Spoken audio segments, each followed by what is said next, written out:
Hello everybody, how are you? I am Noresh and your teacher here and will be teaching you a different question and their answer.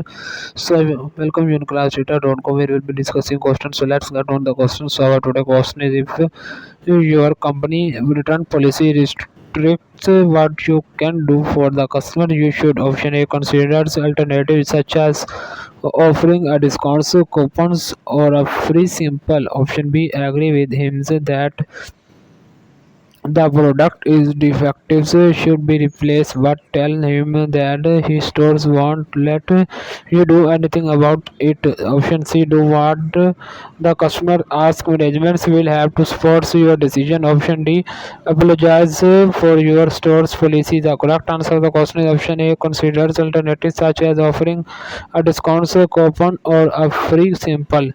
So that the answer of the question. If you are searching any other question, please visit www.classdata.com and find on the search section. If you have any question to ask, there are now section on the right side of the website. Fill the form and will be answering you as soon as I can. Thank you for watching this video. Please do not forget to like, share, subscribe our channel. Until next question. Bye bye.